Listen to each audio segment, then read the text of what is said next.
नमस्कार, public news देख रहे हैं आप। आम आदमी पार्टी के भीतर मची उथल पुथल अब खुलकर सामने आने लगी है। हालात ऐसे बनते दिख रहे हैं कि पार्टी के अंदरूनी संकट ने नेतृत्व की नींव तक को हिला दिया है। केजरीवाल के नेतृत्व पर भी गंभीर सवाल खड़े कर दिए हैं। जिस पार्टी ने कभी ईमानदारी की राजनीति का दावा करते हुए खुद को स्थापित किया था, आज वही पार्टी अपने ही नेताओं के बीच बढ़ती दूरी और अविश्वास से जूझ रही है। इस पूरे घटनाक्रम के केंद्र में है अरविंद केजरीवाल, जिनके नेतृत्व पर अब सवाल उठने लगे हैं। पार्टी के भीतर एक बड़ी टूट हो चुकी है और राघव चड्ढा समेत कई सांसदों के रुख ने स्थिति को और गंभीर बना दिया है। राघव चड्ढा समेत 7 सांसदों द्वारा पार्टी के खिलाफ मोर्चा खोलने के बाद अब पार्टी की रणनीति रचनात्मक और बौखलाहट भरी नजर आ रही है। जिन्हें कभी केजरीवाल का दाहिना हाथ और पार्टी का प्रमुख रणनीतिकार माना जाता था, अब बागी हो चुके हैं। उनके साथ राज्यसभा के कुल 7 सांसदों ने पार्टी के शीर्ष नेतृत्व के खिलाफ स्टैंड लिया है। अरविंद केजरीवाल और संजय सिंह बार बार इन सांसदों की सदस्यता रद्द करने की मांग कर रहे हैं। आम आदमी पार्टी अभी इन सांसदों के खिलाफ दल बदल कानून के तहत याचिका दायर करने की तैयारी में है।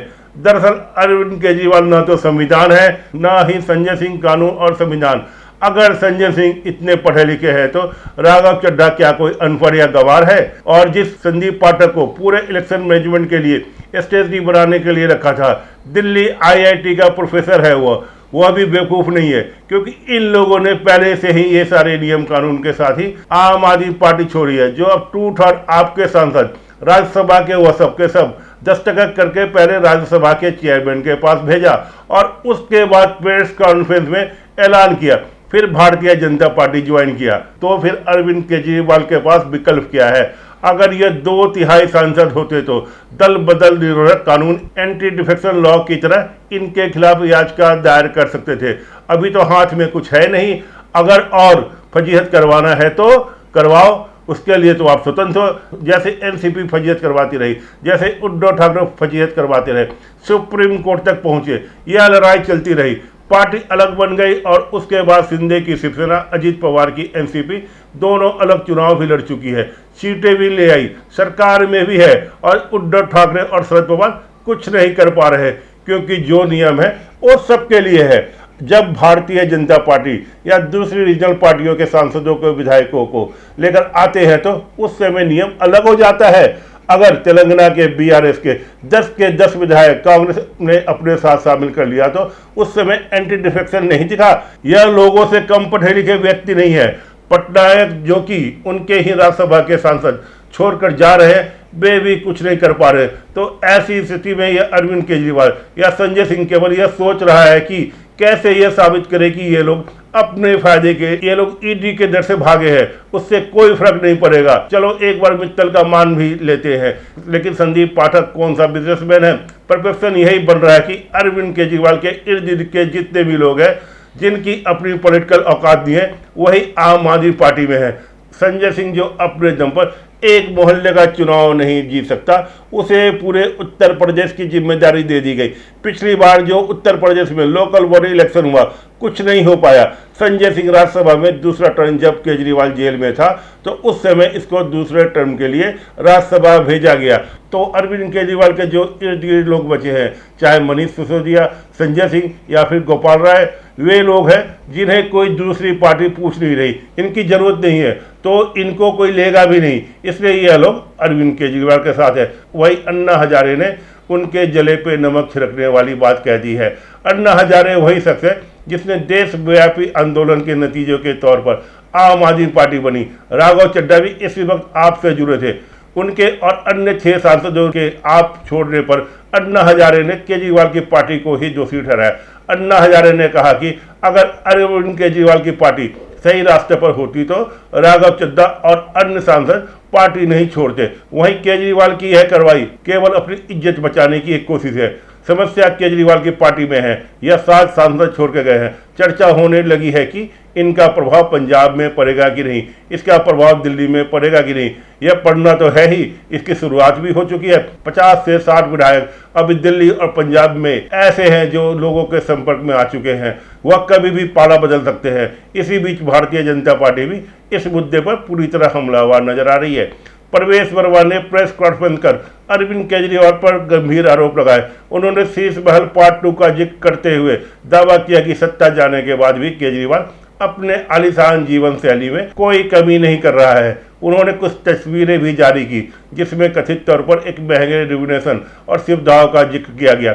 मुख्यमंत्री पद छोड़ने के बाद केजरीवाल के राष्ट्रीय पार्टी के अध्यक्ष के नाते मिले लोधी रोड स्थित सरकारी बंगले को शीश महल पार्ट 2 में तब्दील कर दिया गया है। इस बंगले के नवीनीकरण में करोड़ों रुपए खर्च किए गए। दिलचस्प बात यह है कि जहां शीश महल पार्ट 1 में सरकारी पैसा लगा था, यहां आरोप है कि पार्टी के फंड चंदे के पैसे का इस्तेमाल विलासिता के सामानों के लिए किया गया। भाजपा ने बंगले के भीतर की कुछ तस्वीरें जारी की जिसमें महंगे सोफे, आधुनिक सुख सुविधाएं और आलीशान व्यवस्था दिखाई गई। इस पूरे विवाद में एक और बड़ा नाम सामने आता है, भगवंत मान। उसके बारे में भी अटकलें लगाई जा रही है कि वो पार्टी में बने रहेगा या नहीं। दरअसल भगवंत मान केवल एक कठपुतली है, पपेट की तरह काम कर रहा है।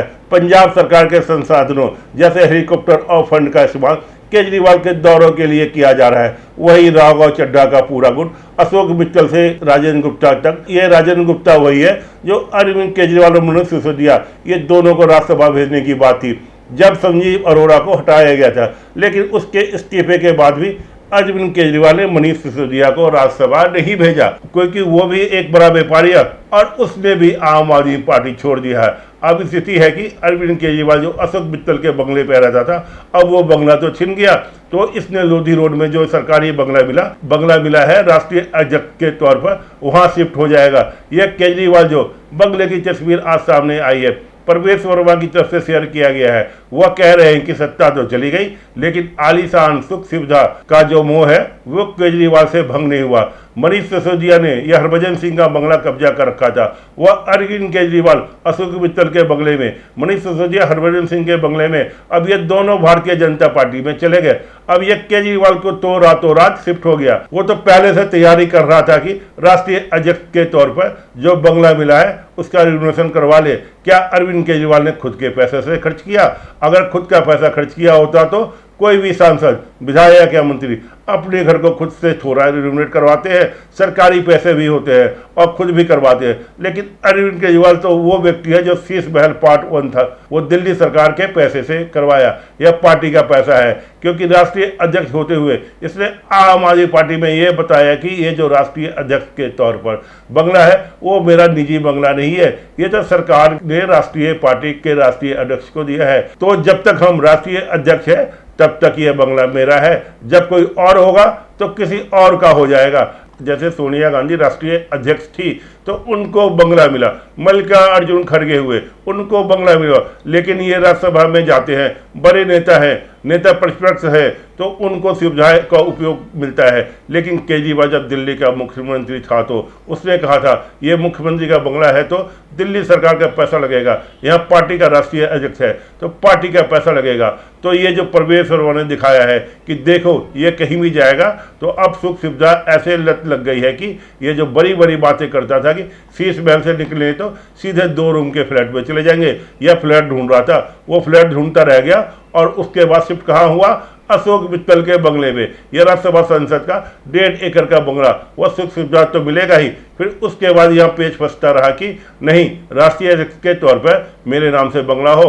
अब बंगला मिल गया कि उसके बाद उसमें रिनोवेशन कराया, करोड़ों रुपए खर्च किए पार्टी के। वही मित्तल ने रातों रात ट्वीट कर दिया हम तो जो है बीजेपी में जा रहे हैं। लेकिन मनीष सिसोदिया अब क्या करेगा? उसके लिए इतने बड़े बंगले की तो बात छोड़ दीजिए, अब फिर से वह लौट जाएगा आरटीआई रिवीजन के समय में फोर्ड फाउंडेशन के पैसे से, पीसीआरएफ के पैसे से। ये जो सारे पैसे उस समय जो इसने पटपड़गंज में 2 रूम का फ्लैट खरीदा था, 2-3 और भी घर खरीदे थे, उस रूम में शिफ्ट करेगा या फिर किसी और को बलि का बकरा बनाएगा। अब तो 3 राज्यसभा सांसद है, लोकसभा में सांसद 3 ही है।